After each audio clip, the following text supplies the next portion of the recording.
Power को velocity की term में लिख सकते हो, बट पोजीशन में लिखना मुश्किल है। लेकिन चलिए सबसे पहले वेलोसिटी की टर्म में भी निकाल लेते हैं कि वेलोसिटी कैसे डिपेंड करता है। अगर हम वेलोसिटी निकाल लेते हैं तो वेलोसिटी से पोजीशन निकालना काफी इजी हो जाता है। मास आपका क्या हो रहा है, अगर ये मूव करेगी तो मास आपका क्या हो रहा है, इंक्रीज हो रहा है, बिकॉज 1 माइनस है तो ये वैल्यू 1 से छोटी और ये आपका बड़ा वैल्यू निकल के आएगा। तो जब जब ऑब्जेक्ट मूव करता है तो वो क्या होता जाता है, धीरे धीरे हैवी होता जाता है।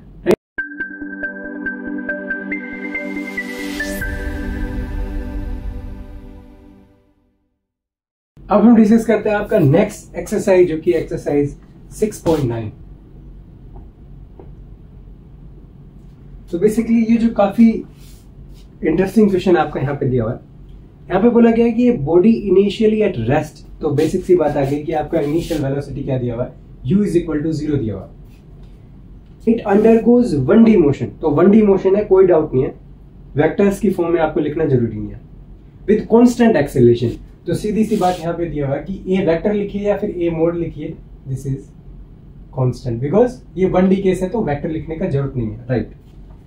इसके बाद बोला कि the power delivered to it at time t is proportional to. तो हमें बेसिकली बताना क्या है कि यहाँ पे पावर जो है वो प्रोपोर्शनल होगी t की किसी पावर की एट टाइम t, राइट। तो बेसिकली t जो है वो आपका क्या है, टाइम है। सो एट टाइम t अगर हम बात करें तो power delivered on to this particle is proportional to some power of time. तो वो हमें यहाँ पे एक्सप्लेन कर, राइट। तो जब हम बात करते हैं पावर की, तो बेसिकली पावर का एक्सप्रेशन आपको पता होना चाहिए, बेसिकली पावर होती क्या है। तो पावर को हमने कैसे डिफाइन किया था, पावर हमने बोला कि power is nothing but energy per unit time, right. और एनर्जी बेसिकली हमने कैसे डिफाइन किया था, 1D मोशन है तो काफी सिंपल है, F डॉट S, और ये वेक्टर्स की फॉर्म में एक बार लगा देता हूं, और ये आपका टाइम आ गया। अब देखिए ए वेक्टर कांस्टेंट है तो F वेक्टर भी आपका एक कांस्टेंट होगा बेसिकली, राइट। तो बेसिकली आपको यहाँ पे क्या दिया हुआ है कि this is nothing but F dot S vector. तो F क्या है आपका, ये आपका कांस्टेंट वैल्यू होगी, and this you can say S divided by T, और this is nothing but v vector, और you can say velocity of the particle, right.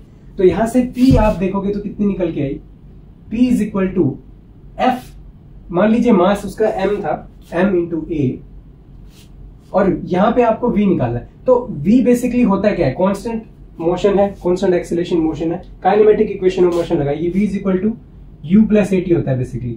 तो ये वाली टर्म आपकी 0 हो गई, तो ये आपकी at की इक्वल आ गई। तो यहां से आप क्या कह सकते हो कि power is nothing but m a and this is a t, right, और you can say a square t। तो बेसिकली ये जो क्वांटिटीज है ये कांस्टेंट है, राइट। तो ये प्रोपोर्शनल आ गया आपका t के। सो ये जो पावर है आप देख पा रहे हो, it is proportional to t only, और t की पावर यहाँ पे क्या आ जा रही है, 1 आ रही है। अगर यहाँ पे n की वैल्यू पूछी जाए तो n की वैल्यू कितनी आ गई, n इज इक्वल टू 1। काफी इंटरेस्टिंग क्वेश्चन था जिसमें हमने देखा कि power delivered to the particle हमें चेक करना था एट पर्टिकुलर टाइम, राइट। और उसके अंदर चेक करना था किस तरीके से पावर डिपेंड करता है आपका टाइम के ऊपर, राइट। सो काफी इंटरेस्टिंग प्रॉब्लम था, जो कि आपका कह सकते हो कि कॉम्पिटिटिव एग्जाम में भी आ सकता है, कि बोल दिया कि ये आपका फोर्स है, ये एक्सेलेरेशन है। मे भी हो सकता था यहाँ पे कांस्टेंट एक्सेलेरेशन की जगह आपका कुछ और केसेस भी यहाँ पे आ सकते हैं। तो आपका सेम आपको देखना पड़ेगा, लेकिन फर्क यहाँ पे आ जाएगा कि आप काइनेमेटिक इक्वेशन ऑफ मोशन उन केसेस में लगा नहीं सकते। तो हमेशा ध्यान रखना है कि जिन केसेस में कांस्टेंट आपका एक्सेलरेशन दिया उन्हीं केसेस में काइनेमेटिक इक्वेशन ऑफ मोशन आपको लगानी है। इन अदर केसेस आप क्या करोगे, जो आपका डिफरेंशियल फॉर्म है उसको आप इंक्लूड करके ही आप चीजें वहां पे निकालोगे। तो ये काफी एडवांस प्रॉब्लम में हम आगे आने वाली प्रॉब्लम में चेक करेंगे कि जो प्रॉब्लम है जहाँ पे एक्सप्रेशन दिए जाते हैं तो उनमें कैसे आप क्वेश्चंस को सॉल्व कर पाओगे, राइट। सो यहाँ पे तो बेसिक सा दिया हुआ था। अब डिस्कस करते हैं आपका नेक्स्ट एक्सरसाइज। नेक्स्ट एक्सरसाइज दिया गया आपका एक्सरसाइज 6.10। तो इस एक्सरसाइज में क्या, ये भी सिमिलर सी एक्सरसाइज है। इसमें क्या बोला गया है कि बॉडी इज मूविंग यूनिडायरेक्शनली, तो बेसिकली 1D की बात कर रहे हैं, under the influence of a source of constant power. अब यहाँ पे कांस्टेंट फोर्स था और यहाँ पे क्या बोला गया कि आपकी पावर जो है दैट इज कांस्टेंट, लेकिन एक्सप्रेशन तो हमें वही लगाना है, फोर्स इनटू वेलोसिटी बेसिकली यहाँ पे, राइट। ओके, तो okay, unidirectional influence of a constant power source आपका सिस्टम है, it's displacement in time t is proportional to. तो बेसिकली हमें क्या बताना है, हमें बताना है कि x जो है that is proportional to t to the power some m। ये हमें बताना है कि कितनी पावर के प्रोपोर्शनल है, राइट। ओके, तो यहां से देखिए, यहां पे हमें पता क्या है बेसिकली कि पावर है और ये कांस्टेंट वैल्यू है, तो इसको हमेशा ध्यान रखिएगा p एक कांस्टेंट वैल्यू है। तो यहां पे देखिए ये आपका बेसिकली क्या आ गया f, राइट। तो f को हम बेसिकली क्या लिखते हैं, m dv divided by dt, right. हमें नहीं पता कितना एक्सेलरेशन है कितना क्या है, हम बेसिकली इसको डिफरेंशियल फॉर्म में लिख दिए। जैसे कि मैंने यहाँ पे बोला था ना कि यहाँ पे अगर आपको एग्जैक्ट इन्फॉर्मेशन नहीं है then you write it in terms of differential form, right, जैसा कि हमने यहाँ पे किया। अब देखिए नेक्स्ट टर्म आपकी v है, तो v को हम एज इट इज लिख देते हैं, राइट। तो हमें निकालना है कि बेसिकली पोजीशन किस तरीके से डिपेंड करता है, लेकिन पोजीशन तो आपका यहां से अगर देखोगे तो v is equal to dx by dt होता है बेसिकली। तो यहां से x का एक्सप्रेशन निकालना थोड़ा मुश्किल लग रहा है आपको देखने से, बिकॉज देखिए v यहाँ पे है, अगर मैं v की value dx by dt put करता हूं तो थोड़ा कॉम्प्लिकेटेड फॉर्म हो जाएगी। हम क्या करते हैं बेसिकली, हम ट्राई कर लेते हैं कि v निकाल लेते हैं बेसिकली सबसे पहले कि किस पे डिपेंड कर रहा है। t टू द पावर कोई निकल जाएगी, मान लीजिए t to the power b निकल गया, फिर हम क्या बोलेंगे कि v is equal to dx divided by dt basically, और that will be proportional to t to the power p, right. और यहां से हमें क्या करना है, फिर यहां से हमें सिर्फ इंटीग्रेशन करना होगा, यहां से फिर आप प्रोपोर्शनल करोगे तो t to the power dt। तो ये आपको क्या करना है, इंटीग्रेशन करना है। तो बेसिक से आपको समझ आ गया होगा कि डायरेक्ट पोजीशन को करना थोड़ा मुश्किल है, बिकॉज देखिए यहाँ पे वेलोसिटी है और यहाँ पे बेसिकली पोजीशन जो है वो वेलोसिटी का क्या होता है, इंटीग्रल होता है। तो थोड़ा यहाँ पे कॉम्प्लिकेटेड एक्सप्रेशन बन जाएगा। तो ट्राई करते हैं, सबसे पहले यहाँ पे इजीली आप निकाल सकते हो किसका, v कैसे प्रोपोर्शनल है, कैसे निकालोगे। देखिए इस एक्सप्रेशन से अगर मैं यहाँ पे देखो, देखिए v निकालना है कैसे, डिपेंड करता है p पे, तो इसको थोड़ा रीअरेंज करेंगे तो हमारे पास क्या मिलेगा, p multiply by dt will be equal to m dv into v। और बेसिकली अगर आप दोनों साइड इंटीग्रेशन करोगे तो आप देख पा रहे हो कि यहाँ पे एलिमेंटल फॉर्म है, यहाँ पे ओनली v है, यहाँ पे ओनली t है। तो ये एक बिल्कुल सिंपल सा इंटीग्रल आपका हो गया, m आपका कांस्टेंट वैल्यू है, राइट। तो यहाँ से इंटीग्रेट करोगे तो p मल्टीप्लाई बाय t, ये इसका इंटीग्रेशन आ गया, इसका करोगे तो कितना आ जाएगा, this will be m v square divided by 2 basically आपका यहाँ पे आ जाता है, राइट।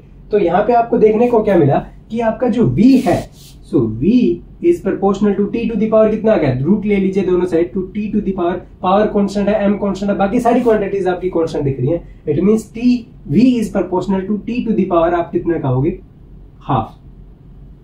अब जैसा कि मैंने बोला x का चेक करने के लिए आपको क्या करना है, इसको लिखना है directly. So this is dx divided by dt, this is proportional to t to the power half, और x will be proportional to, आपको इंटीग्रेशन करना पड़ेगा हाफ dt के साथ। अब देखिए इंटीग्रेशन मैंने आपको क्या बताया था, बेसिक सी इंटीग्रल की प्रॉपर्टी होती है, अगर पावर दी हुई है तो उस पावर में क्या कर दीजिए, एक ऐड कर दीजिए। तो बेसिकली इसको भी मैं प्रोपोर्शनल लिखूंगा, t की पावर में क्या करना है, ऐड कर देना है। तो 1/2 में 1 ऐड किया तो 3/2, और नीचे d 3/2 का डिवाइड करते हैं। बेसिकली हमें तो पावर चेक करना ना कितना होगा, तो पावर यहां से कितना आया, t टू द पावर 3/2। तो काफी इजी यहाँ पे है डील करना, और यहाँ पे आपको m की वैल्यू बेसिकली मिल कितनी गई, 3/2। तो 3/2 पावर के साथ आपका प्रोपोर्शनल है आपका डिस्प्लेसमेंट उस पार्टिकल का, राइट। तो आप देख पाते हो काफी इजी है यहाँ पे इसके साथ डील करना। कैसे कि आपको यहाँ पे देखिए, आपको पावर कांस्टेंट दिया हुआ है, और बेसिकली पावर का हमने क्या है, डिफरेंशियल फॉर्म में उसको लिख लिया। अगर अब देखिए पावर को किसकी फॉर्म में लिख सकते हो, पोजीशन की फॉर्म में लिखते तो काफी इजी हो जाता, लेकिन डायरेक्टली आप पोजीशन की फॉर्म में लिख नहीं सकते। पावर को वेलोसिटी की टर्म में लिख सकते हो, बट पोजीशन में लिखना मुश्किल है। लेकिन चलिए सबसे पहले वेलोसिटी की टर्म में भी निकाल लेते हैं कि वेलोसिटी कैसे डिपेंड करता है। अगर हम वेलोसिटी निकाल लेते हैं तो वेलोसिटी से पोजीशन निकालना काफी इजी हो जाता है, राइट। सो दैट्स व्हाई हमने पहले वेलोसिटी का डिपेंडेंस निकाला, then we move to the position dependence, right. और वहां से सिंपल आपका इंटीग्रेशन और डिफरेंशिएशन जो प्रॉपर्टीज हैं उनका यूज करना है, और आप इजीली वेरिएशन जो है वो यहाँ पे चेक कर सकते हो कि कैसे डिस्प्लेसमेंट आपका टाइम के ऊपर डिपेंड करता है, किस पावर से डिपेंड करता है, राइट। ओके, सो ये भी काफी इंटरेस्टिंग प्रॉब्लम था, दोनों एक दूसरे से आप कह सकते हो कि सिमिलर टाइप के क्वेश्चंस थे। और ओके, अब नेक्स्ट क्वेश्चन है आपका 6.11। दिस इज एक्सरसाइज 6.11, और बेसिकली इसमें क्या बोला गया है कि a body constrained to move along the Z axis. तो बेसिकली सी बात आ गई कि जितना भी आप डिस्प्लेसमेंट करोगे ना वो आप जेड एक्सिस की तरफ ही करोगे, तो जेड कैप की तरफ डिस्प्लेसमेंट है आपका, इसमें कोई डाउट नहीं होना चाहिए, राइट। ओके, अब ये कहना चाह रहा है कि the system subjected to accelerated force, और you can say the F vector is given something like this, minus I cap plus 2j cap plus 3k cap plus, okay so this is in newton, okay ये आपका force दिया हुआ है basically, right. अब यहां पे आप क्या कह सकते हो, यहां से आपको बोला गया कि work done in moving the body at a distance of 4 metre along Z axis. तो बेसिक सी बात है, ये न्यूटन में दिया हुआ है और आपका डी जो है वो आपका किस में है, 4 मीटर में है और इन terms of along the direction of Z axis. तो वर्क डन पूछा गया, तो वर्क डन आप डायरेक्ट देख सकते हो, F vector dot D S vector. तो डब्ल्यू यहां से कितना आ गया, देखिए force minus I cap plus 2j cap plus 3k cap, और यहाँ पे आपको डॉट प्रोडक्ट लेना पड़ेगा 4z कैप के साथ, राइट। सो यू कैन से इन दोनों का मल्टीप्लाई करोगे तो ही आपका सर्वाइव कर पाएगा dot product, otherwise it is 0, right. तो यहां से आपको देखने को मिला this is nothing but 12 joule. तो बिल्कुल सिंपल सा यहाँ पे क्वेश्चन था जहाँ पे वर्क डन निकालना था, बेसिक सा सवाल था, कोई दिक्कत नहीं होनी चाहिए यहाँ पे। सो अब हम डिस्कस करते हैं आपका नेक्स्ट एक्सरसाइज जो की है एक्सरसाइज 6.12। और इस प्रॉब्लम में क्या बोला गया है कि एक इलेक्ट्रॉन है एक प्रोटॉन है, दोनों को क्या किया जाता है, डिटेक्ट किया जाता है, जो कि कॉस्मिक रेज से रिलेटेड है, उनको एक्सपेरिमेंटली क्या करते हैं, डिटेक्ट करते हैं बेसिकली। तो कॉस्मिक रेज क्या होती है, जो आउटर यूनिवर्स से जो रेज आती है उनमें काफी तरीके के पार्टिकल्स आते हैं, काफी तरीके की रेज आती है, राइट। तो उनके अंदर आपका इलेक्ट्रॉन और प्रोटॉन भी एक पार्टिकल होता है, तो बेसिकली उनको क्या करते हैं, डिटेक्ट करते हैं डिटेक्टर की हेल्प से। तो इसमें बोला गया कि जो आपका इलेक्ट्रॉन है उसका काइनेटिक एनर्जी है वो 10 किलो इलेक्ट्रॉन वोल्ट जो था वो मेजर किया गया, और सेकंड पार्टिकल का 100 किलो इलेक्ट्रॉन वोल्ट, राइट। तो बेसिक सी बात है, यहाँ पे काइनेटिक एनर्जी दिया हुआ है, इलेक्ट्रॉन का कितना ऑब्जर्व हुआ, this is 10 kilo electron volt. Similarly kinetic energy अगर आप बात करो किसकी, प्रोटॉन की, तो वो 100 किलो इलेक्ट्रॉन वोल्ट यहाँ पे आपकी दी गई है। Which is faster the electron और द प्रोटॉन, और हमें रेशियो पूछा गया, ओके। और यहाँ पे काफी डिटेल भी आपको दी जाएगी, जैसे फॉर एग्जांपल इलेक्ट्रॉन का मास जो है वो 9.11 इंटू 10⁻31 आपका केजी में दिया जाता है। सिमिलरली मास ऑफ प्रोटॉन आपका होता है कितना, 1.67 इंटू 10⁻27 केजी आपका यहाँ पे, बेसिक सी बात है आपका। और एक इलेक्ट्रॉन वोल्ट जो है वो बेसिकली क्या होता है, चार्ज ऑन इलेक्ट्रॉन के इक्वल होता है, और दिस इज 1.6 इंटू 10⁻19 जूल के इक्वल आपका यहाँ पे वैल्यू रहती है। तो जो इलेक्ट्रॉन पे चार्ज होता है बेसिकली उसी के इक्वल ही मैग्नीट्यूड रहता है आपका 1 इलेक्ट्रॉन वोल्ट का, ओके। तो ये सब डिटेल दी गई है। तो हमें बेसिकली पूछा गया है वेलोसिटीज, कौन सा फास्ट मूव करता है कौन सा स्लो मूव करता है, और बेसिकली दोनों की जो वेलोसिटीज हैं उनका रेशियो भी आपसे पूछा गया, राइट। तो देखिए एक इंपॉर्टेंट चीज मैं यहाँ पे आपको बताना चाहूंगा कि जितनी भी चीजें, जितने भी क्वेश्चंस हम यहाँ पे डिस्कस करेंगे आपकी 11th क्लास में, बेसिकली वहां पे हम बात करते हैं जब आपका जो बेसिकली जो वेलोसिटी है पार्टिकल्स का वो काफी छोटा है compare to speed of light, right. लेकिन अगर आपकी बात आ जाती है, अगर आपकी स्पीड कंपेरेबल है स्पीड ऑफ लाइट के, ये आपका क्या होता है, रिलेटिविस्टिक केस होता है, राइट। और ये जो है ये आपका नॉन रिलेटिविस्टिक होता है। तो बेसिकली जो रिलेटिविस्टिक केस होते हैं, ये जो अल्बर्ट आइंस्टीन थे उन्होंने काफी डिटेल में बताया कि आपका जो बिहेवियर है पार्टिकल का वो काफी डिफरेंट होता है अगर पार्टिकल की speed comparable to speed of light हो जाती है।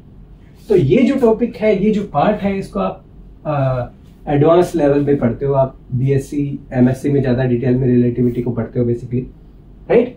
तो हमारे जो एरिया है 11th क्लास का वो बेसिकली बेस्ड होता है इन सब चीजों पे, जहां पे वेलोसिटीज काफी कम है compare to speed of light.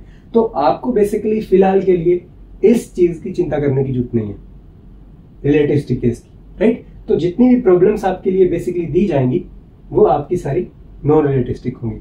अब देखिए चीजें काफी अलग हो जाती हैं, इस केस के लिए फॉर्मूलाज जो है वो काफी अलग हो जाएंगे, काइनेटिक एनर्जी के फॉर्मूला अलग हो जाएंगे, एनर्जी का फॉर्मूला अलग हो जाएगा, राइट। लेकिन सिंपल केसेस में हम क्या बोलते हैं, kinetic energy is half mv², लेकिन इस केस में जो है वो चीजें थोड़ी अलग हो जाएंगी, राइट। बिकॉज यहाँ पे मास भी आपका, देखिए यहाँ पे मास आपका क्या रहता है, कांस्टेंट रहता है, यहाँ पे मास भी आपका चेंज होने लग जाता है। तो आप समझ पा रहे हो कितनी ज्यादा कॉम्प्लिकेशंस हैं रिलेटिविस्टिक केस में। तो इसको हम जब बीएससी का जो कोर्स स्टार्ट करेंगे, रिलेटिविस्टिक मैकेनिक्स जब डिस्कस करेंगे, वहां पे इसको डिस्कस करेंगे, राइट। तो ओके, तो यहाँ पे हमें कोई चिंता करने की जरूरत नहीं है। और बेसिकली हमें बोला गया काइनेटिक एनर्जी की है और वेलोसिटी डायरेक्ट हमसे पूछी गई है। तो जो चीजें हमने पढ़ी है बस बेसिकली उन्हीं को लगाना है। तो kinetic energy is equal to basically हम क्या बोलते हैं, हाफ mv² बोलते हैं बेसिकली, राइट। ओके, और यहां से आप देख पा रहे हो काइनेटिक एनर्जी हमें दी गई है और वेलोसिटी निकालनी है। तो वेलोसिटी बेसिकली किसके इक्वल हो जाएगी, this will be 2 into kinetic energy divided by mass, और ये आपका अंडर रूट आपने यहाँ पे ले लिया। तो आपको काइनेटिक एनर्जी दी गई है, मास दिया गया, आप वेलोसिटी इजीली निकाल सकते हो उन पार्टिकल्स का। अब बात आती है कि आपकी एनर्जी जो है वो इलेक्ट्रॉन वोल्ट में यहाँ पे दी हुई है, राइट। किलो बेसिकली आप जानते हो, तो 1 किलो कितना होता है, बेसिकली 10⁻³ होता है, राइट। और इलेक्ट्रॉन वोल्ट की वैल्यू अगर आप मल्टीप्लाई कर दोगे यहाँ पे, तो आपकी वैल्यू कितनी मिल जाएगी, जूल में मिल जाएगी। तो बेसिकली आपको क्या करना क्या है, एक पार्टिकल के लिए मैं बता देता हूँ। जैसे काइनेटिक एनर्जी ऑफ इलेक्ट्रॉन है, तो उस केस में आपको दिया हुआ है 10 × 10⁻³ इंटू इलेक्ट्रॉन वोल्ट 1.6 इंटू 10⁻⁻19 आपका ये जूल में वैल्यू आ गई। तो ऐसे कन्वर्ट करना, राइट। और मास आपका किसमें दिया हुआ, केजी में दिया हुआ, तो कोई डाउट नहीं है। ओके, तो यहां से आपकी वेलोसिटीज दोनों की निकल जाएंगी। और जब आप कैलकुलेशन करोगे तो एक यहाँ पे प्रोटॉन की आएगी, एक इलेक्ट्रॉन की आएगी। तो इलेक्ट्रॉन की जो वेलोसिटी है वो निकल के आई 5.92 इंटू 10⁻⁷ मीटर पर सेकेंड। सिमिलरली प्रोटॉन की जो वेलोसिटी है वो निकल के आई 4.37 इंटू 10⁻⁶ मीटर पर सेकेंड। ओके, और अगर आपसे पूछा जाए, अगर आप रेशियो भी निकालते हो, VE divided by VP is equal to 1 it will be 13.5. So this ratio is 13.5. It means electron की वेलोसिटी आपकी ज्यादा है, इलेक्ट्रॉन फास्टली आपका मूव करेगा। तो बेसिकली आप इजीली चेक कर सकते हो कि हमने इलेक्ट्रॉन को एनर्जी कम दिया है कंपेयर टू प्रोटॉन, लेकिन आपका फास्टली मूव कर रहा है इलेक्ट्रॉन, बिकॉज आपके मासेस डिफरेंट है। इलेक्ट्रॉन काफी लाइट पार्टिकल है, that's why even if you provide small energy it will move fastly. Okay, so that's why आपकी जो वेलोसिटी जो है इलेक्ट्रॉन के केस में आपकी ज्यादा रहेगी कंपेयर टू प्रोटॉन। और एक आप इंटरेस्टिंग चीज यहाँ पे ये भी देख पा रहे हो कि आपका जो C है बेसिकली वो होता है 3 × 10⁸ मीटर पर सेकेंड। और यहां पे आप पावर देख पा रहे हो कि यहाँ पे 7 है।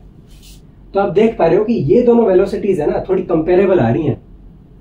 तो यहाँ का तो आंसर बेसिकली 11th क्लास के हिसाब से तो ठीक है ये आंसर, लेकिन ग्रेजुएशन के हिसाब से ये वेलोसिटी का आंसर नहीं होगा। वहां पे चीजें काफी बदल जाएंगी, राइट। तो फिलहाल के लिए आपको इतना ही जानना काफी है कि ऐसे आप वेलोसिटी कैलकुलेट करते हो। बट इन जनरल अगर आप एडवांस फिजिक्स की बात करो, so this is not the right way to do this question, right. लेकिन 11th के बेसिस पे इतना ही ठीक है फिलहाल समझना, राइट। और अगर आप जानना भी चाहते हो एडवांस चीज, तो मैं यहाँ पे लिख देता हूँ बेसिकली क्या कि आपका जो एनर्जी है, यहाँ पे कुछ फॉर्मूलाज होते हैं, उसमें क्या होता है, momentum P²C² plus m02 C⁴। तो बेसिकली ये आपका क्या होता है उस केस में एनर्जी होता है। और काइनेटिक एनर्जी की बात करें तो काइनेटिक एनर्जी आपकी दी जाती है P², और यू कैन से even you can write E minus m02 तो ये आपकी क्या हो जाती है काइनेटिक एनर्जी। तो m0 बेसिकली क्या होता है, रेस्ट मास होता है पार्टिकल का। और यहाँ पे ये मोमेंटम हो गया, ये स्पीड ऑफ लाइट हो गई। तो आप देख पा रहे हो कि इसमें तो हाफ mv² था, लेकिन यहाँ पे हाफ mv² आपका केस नहीं है। यहाँ पे देखिए मोमेंटम है और यहाँ पे ये दिया हुआ है। और मोमेंटम भी बेसिकली आपका सिंपल नहीं होता है। मोमेंटम क्या होता है आपका, होता है m0v divided by √1 - v² divided by c²।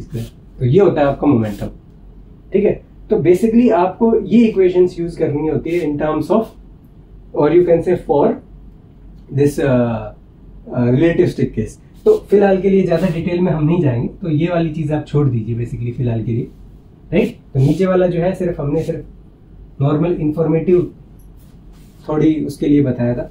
और यहाँ से जो ये मोमेंटम है ये बेसिकली मास इनटू वेलोसिटी होता है, और ये जो मास है ये मूविंग मास है, और मूविंग मास आप चेक कर पा रहे हो, ये जो है ये आपका मूविंग मास निकल के आ रहा है।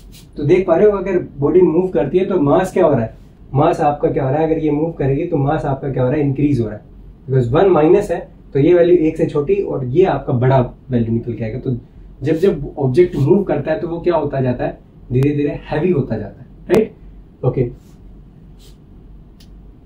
तो यहाँ पे ये फॉर्मूलाज ओनली रिलेटिविस्टिक केस के लिए हैं, जो कि आप बाद में देखोगे।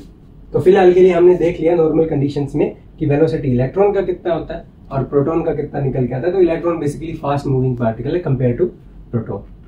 सो आई होप आपको काफी इंटरेस्टिंग लगा होगा वीडियो, जहां पे हमने चेक किया कि आप पोजीशन या फिर आप पावर का जो टाइम के साथ वेरिएशन है उसको इजीली कैलकुलेट कर सकते हो using integration, differentiation, normal formulas की हेल्प से।